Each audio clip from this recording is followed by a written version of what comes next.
Bonjour Danielle Simonet, Bonjour. bienvenue. Vous êtes candidate, alors comment dit-on, d'hiver gauche Non, Nouveau aux Front élections Populaire. législatives. Moi, Nouveau Front Populaire. J'estime être candidate du Nouveau Front Populaire sur le 20e. Vous savez, Alors pardonnez-moi parce que je vais expliquer aux gens, vous l'estimez très bien, le Nouveau Front Populaire, en tout cas LFI, a investi Exactement. une autre candidate, Madame Berzelletti. La France Insoumise, en fait, est la seule formation du Nouveau Front Populaire à ne pas avoir appliqué le principe de la reconduction des sortants.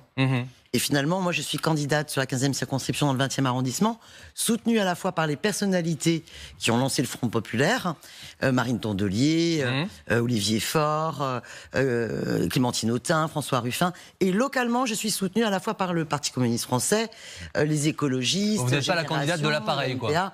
Ben oui, je suis la candidate, en fait, qui est ancrée localement dans une dynamique avec les associations, les syndicats. Et pour finir de préciser les choses, Madame Simonet, votre nom s'ajoute à la liste à laquelle participent notamment Madame Garrido, Monsieur Corbière, de gens qui auraient été sanctionnés par Jean-Luc Mélenchon pour une forme de dissidence. Alors, on a été purgé par Jean-Luc Mélenchon, ce qui est très grave, parce qu'en fait, on était unitaire avant l'heure.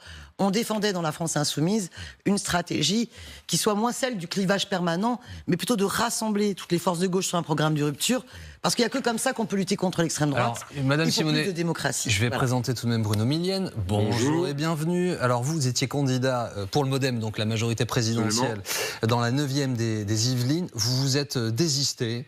Le RN est arrivé en tête, Monsieur Morin, 34,48% des voix, puis la représentante de la gauche populaire, Madame Diop, avec un peu moins de 30%. Donc vous avez participé d'un appel à un désistement ou pas, ou c'est un choix personnel, parce que Monsieur Bayrou, il est plus dans le ni, si je dis pas de bêtises. Non, alors on va essayer de réexpliquer. Non, moi d'abord j'ai pris de consignes de personne parce que je suis aujourd'hui un homme libre, mais je l'ai toujours été. Donc mes décisions n'engagent que moi. Ça fait grincer des dents parfois au parti, mais c'est comme ça. Non, j'ai été le premier à me désister parce que, effectivement, même si je ne suis pas persuadé que Madame Diop puisse battre le Rassemblement national, je vois mal comment elle aurait pu expliquer à ses électeurs qu'elle se désiste en ma faveur, d'accord ? Alors qu'il y avait autant de voix d'écart. Donc j'ai fait le désistement républicain parce que pour moi, de toute façon, le RN, c'est impossible. C'est pas possible, c'est pas dans ma culture.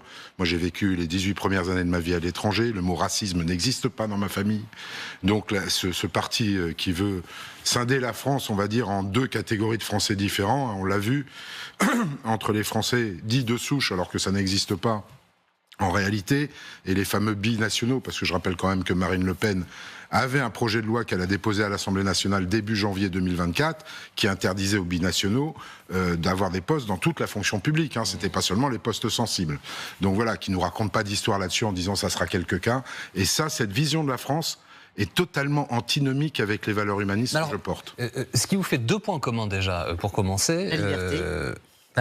La liberté, enfin j'allais dire l'opposition au Rassemblement national et la difficulté de se positionner par rapport à un appareil. Et votre présence ce matin est très intéressante parce qu'elle traduit aussi la difficulté pour les gens qui vous regardent et qui sont de potentiels électeurs. Alors on ne va pas s'attarder trop sur vos circonscriptions s'il vous plaît parce que l'idée c'est pas non plus de devoir faire le détail. Mais en revanche, les appareils là discutent depuis dimanche soir, vous le savez mieux que personne, et la date limite de dépôt des candidatures c'est ce soir 18h. Et donc on dit aux Français, vous faites ça, ou ça, pas ça. Non, mais si tous les deux vous incarnez autre chose. Si je peux être très clair sur les histoires de désistement et que peut-être les gens n'ont pas compris, et quand j'entends certains appels à gauche, ou même certains appels dans mon camp, la question est de savoir est-ce qu'on veut faire barrage au Rassemblement national ou pas.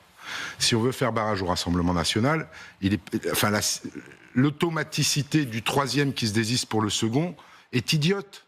Parce que vous pouvez avoir sur certaines circonscriptions tellement peu d'écart entre le deuxième et le troisième que le deuxième n'ait pas de report de voix et que le troisième ait des reports de voix. Il faut que, même si on est dans des partis qui se battent les uns contre les autres, dans l'hémicycle, comme on l'a vécu, se mettre autour de la table, faire les bons calculs et y aller. Il y a pas de... Là, il ne peut pas y avoir de chicaya. Madame Simonet. Moi d'abord, je salue votre désistement parce que je crois que c'est le premier désistement qui a été exprimé. C'est un vrai courage parce que je pense que renoncer à un scrutin quand on a été qualifié pour un second tour, il en coûte. Moi, je voudrais aussi saluer le désistement de Raquel Garrido, qui fait partie de celles et de ceux qui ont été purgés par Jean-Luc Mélenchon et qui s'est désistée parce qu'elle était en 3e position. Il faut bien prendre conscience que l'heure est grave. L'extrême droite ne doit pas arriver au pouvoir. L'extrême droite, le Rassemblement national, ne doit pas avoir la majorité à l'Assemblée nationale. Et donc chacune et chacun doit prendre ses responsabilités. Donc oui, la règle du désistement, respecter le vote des électeurs du premier tour et faire en sorte qu'il n'y ait pas une voix pour l'extrême droite et battre le candidat du Rassemblement national, pour moi, est essentiel. On ne doit pas laisser notre pays basculer dans ce parti de la haine, du racisme, de la LGBT-phobie, et qui par ailleurs est un parti antisocial. Parce que l'accord du Rassemblement national avec Ciotti sur la question sociale, c'est pas d'augmentation de salaire, c'est pas d'abrogation de la réforme des retraites, c'est pas de redistribution des richesses et d'augmentation des minima sociaux. C'est absolument pas de défense des services publics. Donc c'est important. Et je le dis également aux candidats qui sont face à Alexis Corbière et moi-même. On va pas. Je suis désolé, on peut pas entrer dans le détail des circonscriptions. Nous on l'a déjà trop fait. Mais nous on pourrait aller mener campagne en revanche, dans les circonscriptions Madame où il y a un risque RN pour aider les candidats. Madame Simonet, vous avez un autre point commun l'un et l'autre, c'est que le faire barrage, expression qui est devenue malheureusement trop connue dans notre pays depuis 2002, faire barrage, désormais, ça n'est plus que contre le Rassemblement national. Je précise ma pensée, il y a un rejet très important du président Emmanuel Macron, il y a un rejet très important de Jean-Luc Mélenchon. Alors vous-même, vous avez été victime, dites-vous, de sa purge, mais les camps que vous incarnez, que vous représentez, auxquels vous participez, sont guidés, conduits, incarnés par des hommes qui incarnent un rejet très puissant pour les électeurs. Alors comment est-ce que l'on se bat localement avec cette idée-là que, pardon, mais l'étiquette est défendue au niveau national par quelqu'un qui n'incarne plus ce que veulent les gens? Alors, ce qui est vrai, pardonnez-moi, je donne la parole à M. Millienne et vous répondrez ensuite. Non, mais vous pouvez considérer effectivement que c'est paradoxal et vos téléspectateurs peuvent le considérer. Mais la dangerosité même de l'éthique, je ne parle même pas du programme économique, de l'éthique, de la morale du programme du Rassemblement national qui n'a rien changé finalement. On a ripolliné la façade. Oui, mais ça ne marche plus, M. Millienne. Peut-être que ça ne marche plus. Et quand vous regardez tous les sondages, les gens sont plus nombreux à vouloir faire barrage à M. Macron qu'à Mme Le Pen. Oui, et je vais vous dire pourquoi. Oui, mais n'empêche, je termine là-dessus, même si ça ne marche pas, c'est une réalité qu'il faut que les gens aient en tête. On va en payer très cher les pots cassés. Ça, c'est première chose. Deuxième chose, ça ne marche plus. Pourquoi ? Parce que le nouveau Front populaire, et en cela, je leur en veux un tout petit peu. D'abord, il y a le rejet, vous l'avez dit, de Jean-Luc Mélenchon, qui est puissant. Moi, je ne vais pas parler de mon territoire, mais je le vois partout en France, où j'ai des gens qui ne sont pas du Rassemblement national, mais qui ont plus peur de Jean-Luc Mélenchon que de Marine Le Pen. La faute à qui ? Non, attendez, Madame Simonet, on ne peut pas réagir comme ça, c'est pas possible. La faute à tout le monde. Je vais vous dire le fond de ma pensée. Depuis Mitterrand, moi je suis un ancien socialiste, donc je peux en parler. Depuis Mitterrand, à part François Bayrou en 2007 et Emmanuel Macron en 2017, aucun leader politique, à part le Rassemblement national, et je vous l'accorde, la partie gauche de la gauche, à l'époque incarnée par les communistes, personne n'a proposé aux Français de projet avec une vision. Ça a été le cas en 2017 avec Emmanuel Macron, on a connu les crises qu'on a connues, et en 2022, il n'y a pas eu de campagne des présidentielles, si vous vous souvenez bien. Tout était basé sur l'Ukraine. Si vous n'offrez pas de projet, de perspective, même si je combats ces projets, avec la plus grande force, que ce soit celui du Rassemblement national ou que ce soit celui de la France insoumise, au moins dans leur programme, oui, je leur accorde le fait... Monsieur Millienne, mais je reviens à ce que je disais initialement. Alors là, pour le coup, ce n'est pas un avis.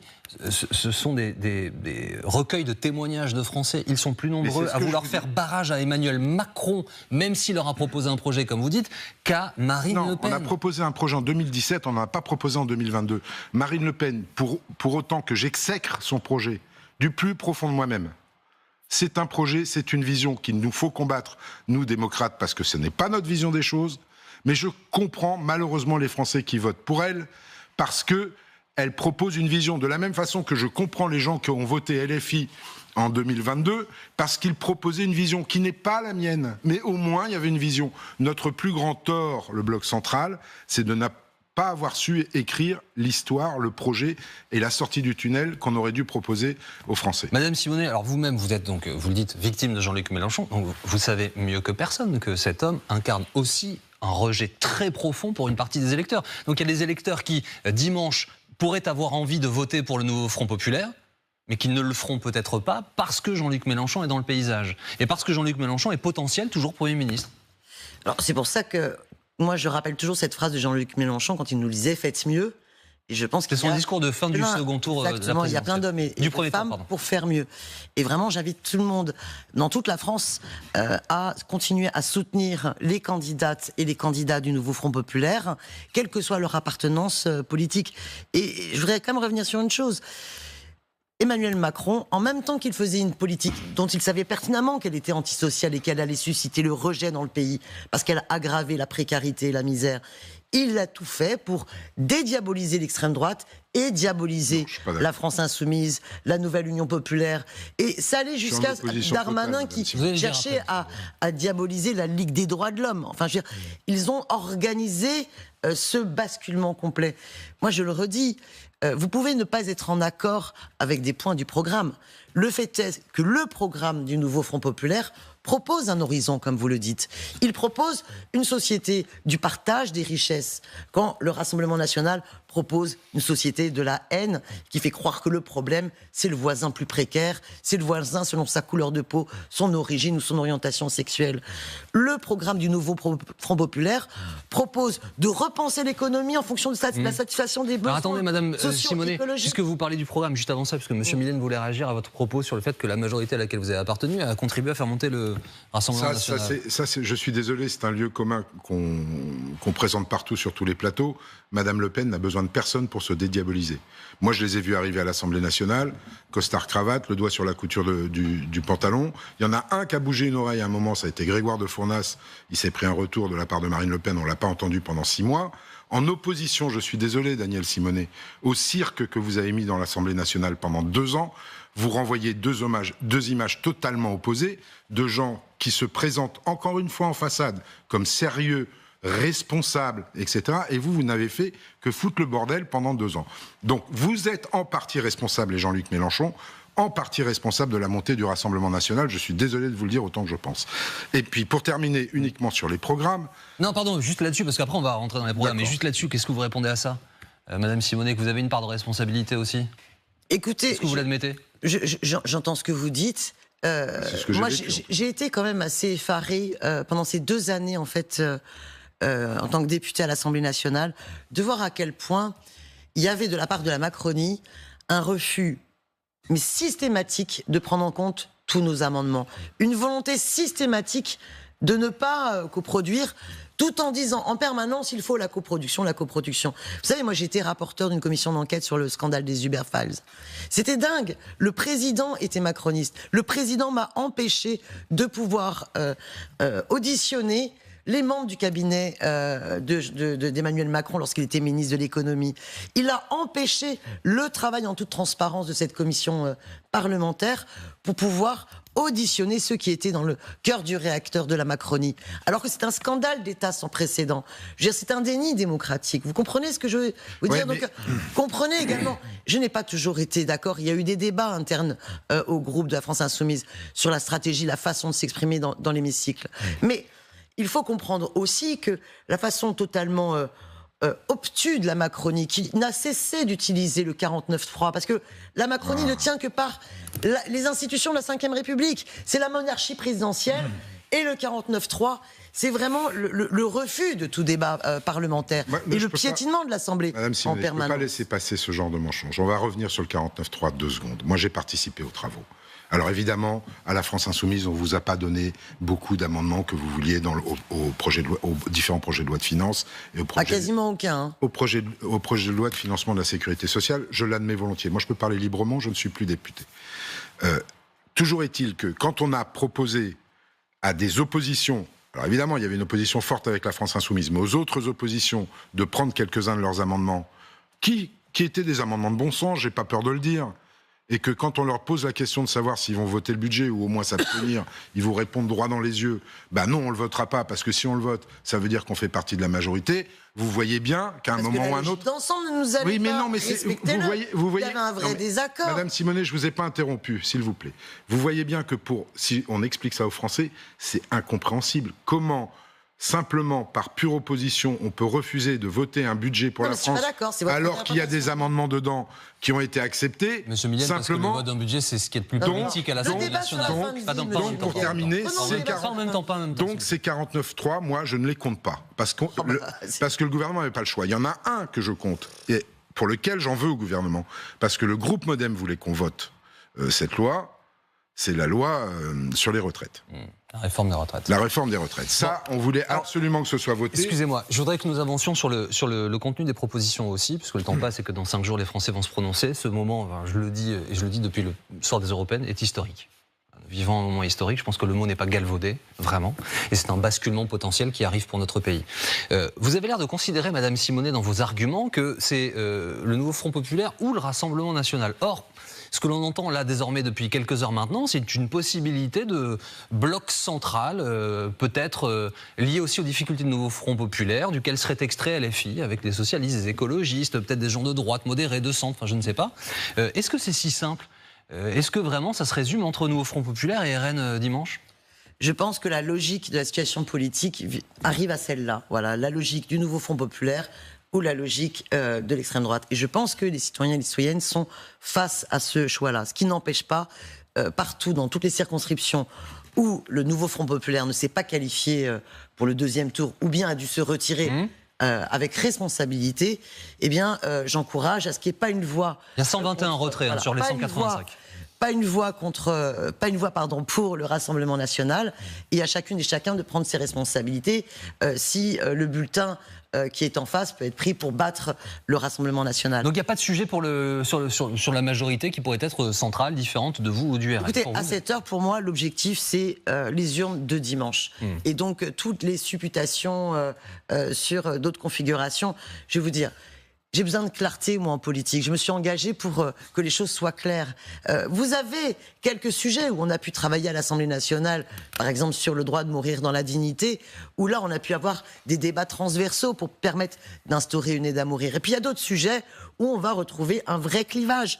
Est-ce qu'il faut augmenter les salaires, les minima sociaux, s'occuper d'abroger cette réforme de retraite, ou bien est-ce que on continue à avoir une politique qui favorise les actionnaires, qui favorise les grandes entreprises du CAC 40 ? Est-ce que vous croyez qu'on peut faire une majorité qui ne tranche pas ces questions-là ? C'est une possibilité, Madame Simonet. On peut se retrouver dimanche soir avec une Assemblée nationale qui n'aura pas de majorité absolue. Je ne m'y retrouve pas, et j'estime qu'il y a toujours besoin de clarté, et que c'est par la clarté qu'on peut lutter aussi contre... Est-ce qu'à l'inverse, Monsieur Millienne, vous pensez que c'est possible que dimanche, les Français décident qu'il n'y aura pas de majorité absolue et qu'il faudra, aux nouveaux députés, trouver des accords, ou au gouvernement, enfin au président de la République, trouver un gouvernement d'union nationale? Moi, je pense que c'est possible, et je le dis d'autant plus facilement que j'ai été, moi, assez choqué par la dissolution. J'en suis la première victime, puisque je ne suis pas réélu.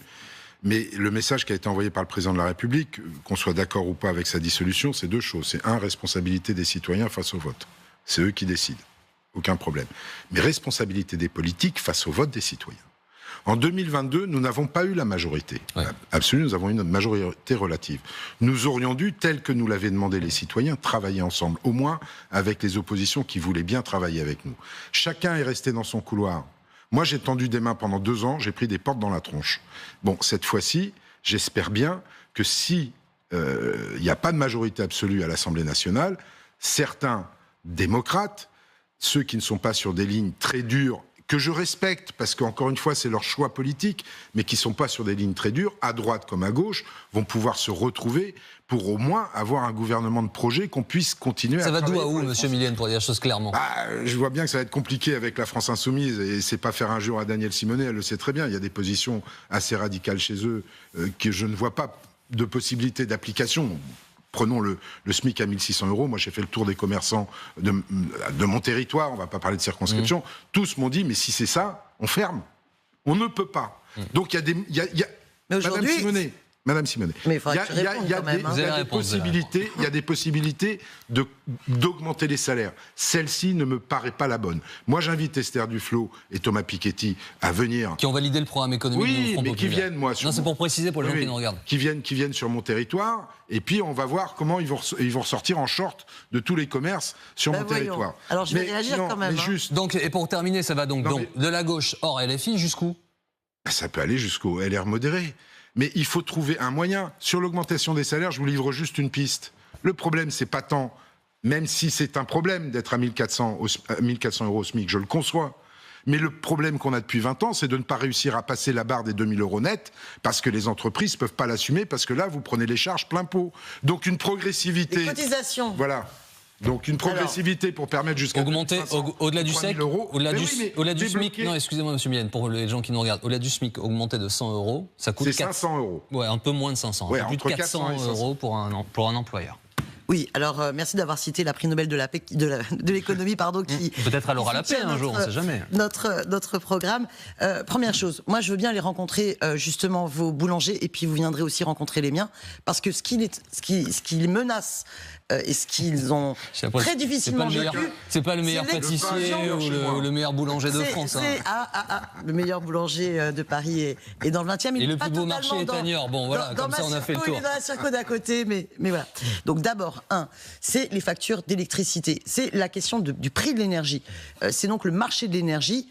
Et vous voyez bien qu'avec le programme du nouveau Front Populaire qui vise à revenir aux tarifs réglementés et à sortir de cette logique complètement folle du marché de l'énergie où vraiment les fournisseurs se gavent sur le dos de tout le monde, eh bien on assurerait une vraie stabilité économique à nos artisans et à nos entreprises dans ce pays. Donc ça c'est la première question. Je vous assure que pour les boulangers et les artisans, la question de l'énergie a beaucoup plus pesé négativement dans leur économie que la question des salaires. Madame Simonet, ensuite, pardon. Attendez, je réponds sur la question des salaires. Je vous pose une question sur ce que vous venez de dire. Mais il a dit des choses fausses auxquelles j'aimerais bien répondre. Vous allez répondre, mais je vous pose une question. Je vous pose une question. Est-ce que, alors déjà, les énergéticiens, ils sont déjà taxés de façon supplémentaire. C'était prorogé d'1 an sur les bénéfices exceptionnels. Ça s'appelle les marges inframarginales.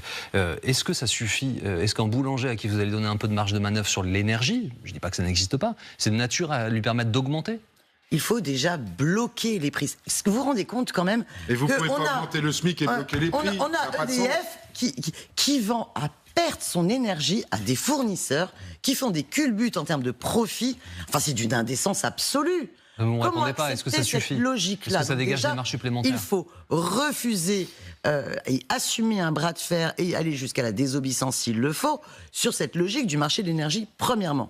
Deuxièmement, oui, il faut augmenter les salaires. Quand vous augmentez les salaires, eh bien vous augmentez également les dépenses de consommation.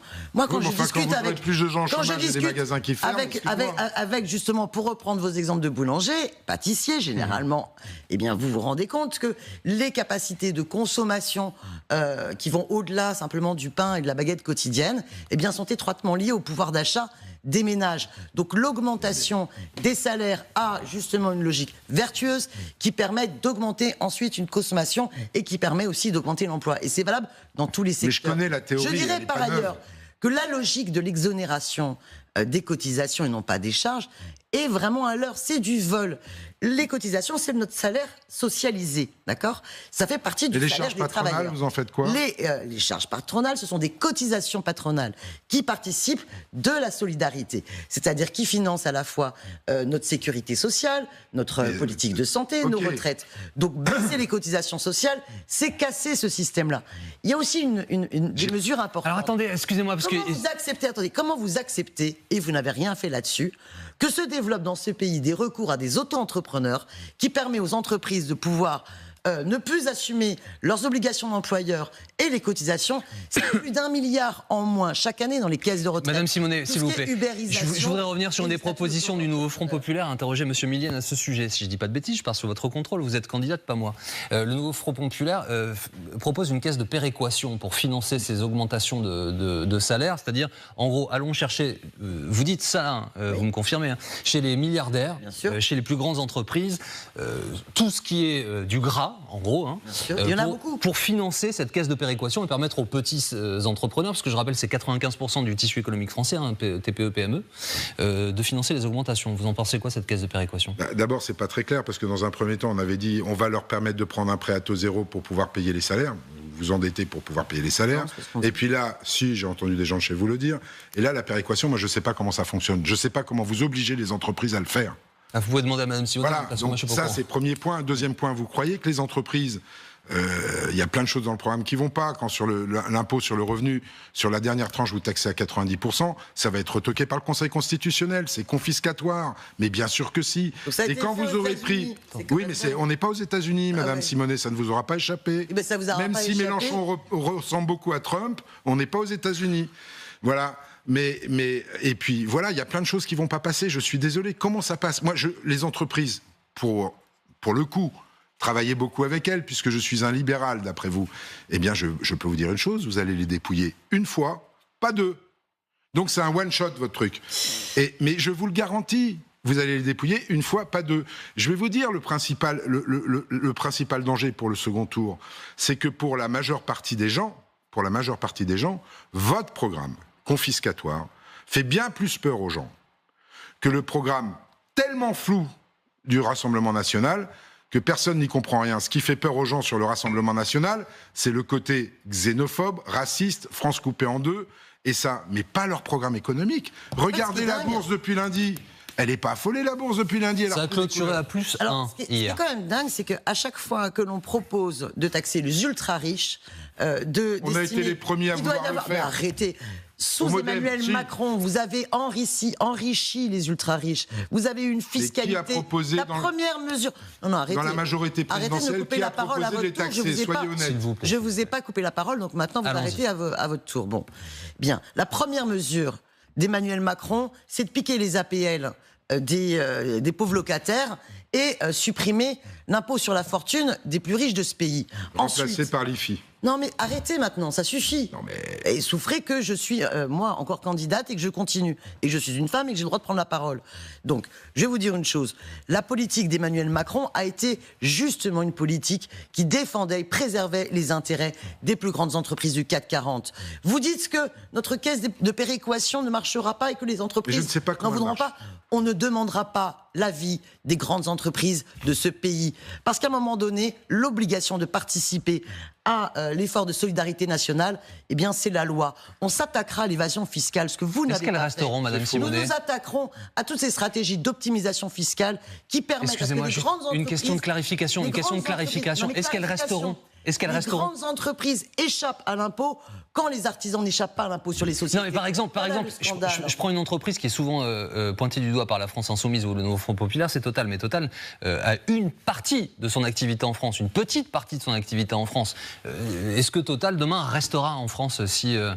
Vous dites on lui laisse pas le choix. Tout à l'heure, on parlait des États-Unis. Bien, aux États-Unis, il y a un accord avec le système bancaire et les États pour que il y ait un impôt universel. Et où que vous alliez dans le monde, eh bien, on vous retrouve pour que vous payiez la différence si vous étiez resté aux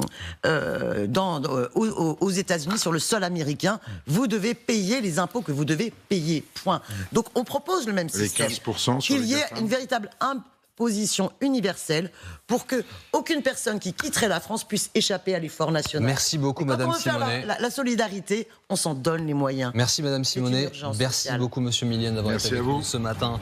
J'ai juste une question, pardon, en 10 secondes. Vous allez faire quoi maintenant ? Je cherche du boulot. Vous cherchez du... Non, mais c'est une vraie question. Et vos collaborateurs parlementaires ? Eux, ils sont au chômage. Moi, je cherche du boulot parce que je ne peux pas vivre sans projet. Donc voilà, je vais m'activer pour continuer. Merci à tous les deux d'avoir été avec nous ce matin en direct sur LCI.